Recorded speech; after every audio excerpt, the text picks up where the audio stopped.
नमस्कार मित्रांनो, मी आजपासून ब्लॉगिंगला सुरुवात करत आहे. पुणे जिल्ह्यातील देवगावातील ऐतिहासिक मंदिराला भेट देणार आहे. चला सुरुवात करूया. मालकीनबाईंनी दार लावले आणि लिफ्टकडे निघालो.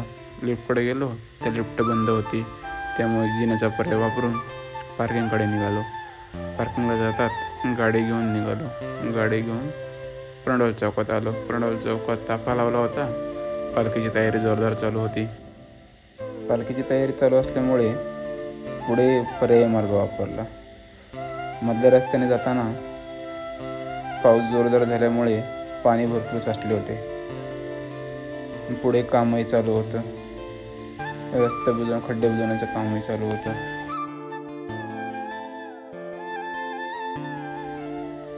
ह्या बारकेला पाहून लहानपणाची आठवण झाली. लहानपणी आपणही असं सायकलवरून फिरायचं. सायकलीवरून फिरताना कपडे खराब व्हायचे. कपडे खराब झाले की आई ओरडायची. तो अनुभव वेगळाच होता. जवळपास आपण मंदिराच्या आवारात पोहोचलोय. पार्किंगसाठी गाडी लावा जागा बघितली आणि पार्किंग केली. पार्किंगला गाडी लावून चावी काढावं पण चावी अडकली. चावी काढली आणि मंदिराच्या प्रवेशद्वाराकडे निघालो.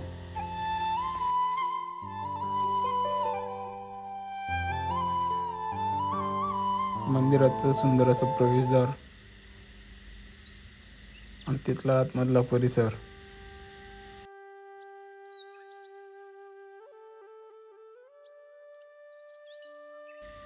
प्रवेशद्वारापासून आतमध्ये निघालो. सुंदर आणि हिरवगार वातावरणात आणि त्यात पाऊसही पडला होता. वातावरण अगदी मस्त झालं होतं. बाजूला पाणी साठल्यामुळे तळं तयार झालं होतं.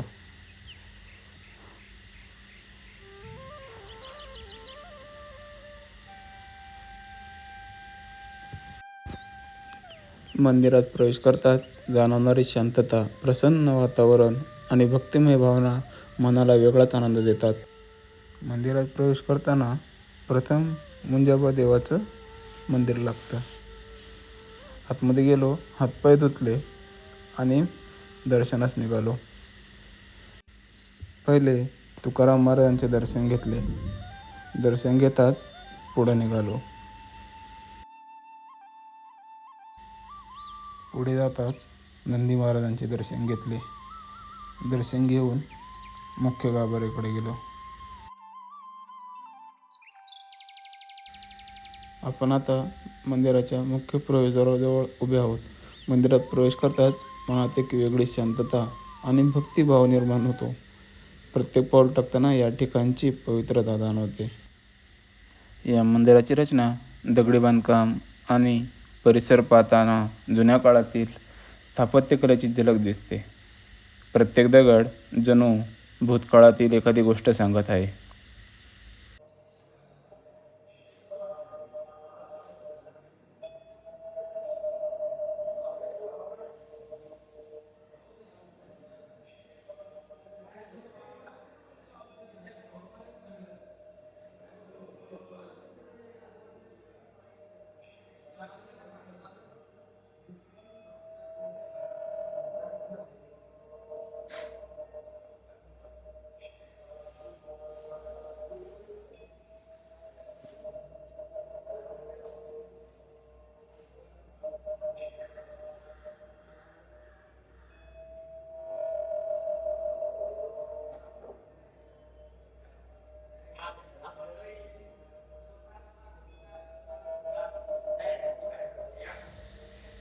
स्थानिक परंपरा आणि धार्मिक मान्यतेनुसार हे मंदिर अनेक शतकापासून अस्तित्वात आहे. देवगावच्या धार्मिक इतिहासात या मंदिराचे महत्त्वाचे स्थान आहे.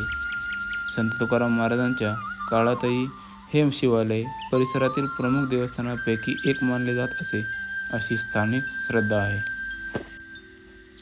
मंदिराशेजारी एक छोटंसं मंदिर आहे. मंदिरात श्री दत्तगुरू आणि दुर्गा माताचं मंदिर आहे आणि त्या मंदिरासमोर एक सुंदर असं शिवलिंग आहे. त्या शिवलिंग पाहताच प्रसन्न वाटते.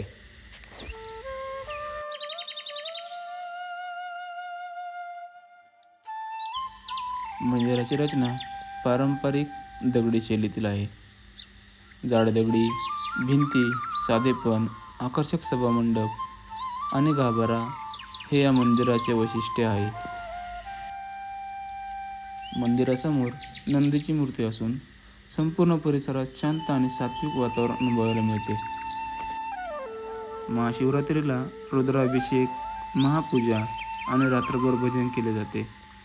श्रावण महिन्यात दर सोमवारी विशेष अभिषेक केला जातो.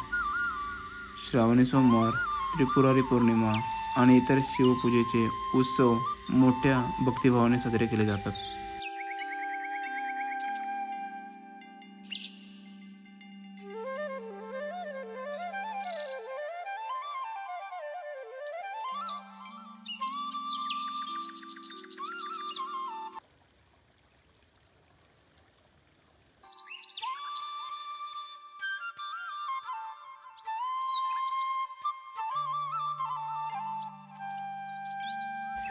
मंदिराच्या समोरील बाजूस श्री गुरुदेव दत्त महाराज मठ आहे.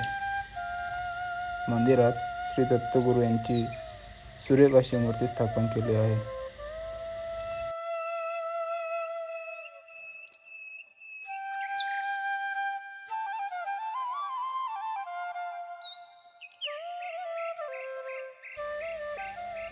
मंदिराजवळ इंद्रायणी नदीचा घाट आहे.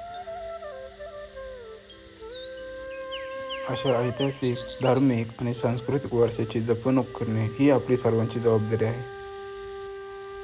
जर हा व्हिडिओ तुम्हाला आवडला असेल तर लाईक करा, कमेंट करून तुमचे मत नक्की सांगा आणि अशाच माहितीपूर्ण प्रवासासाठी आपल्या चॅनलला सबस्क्राईब करा.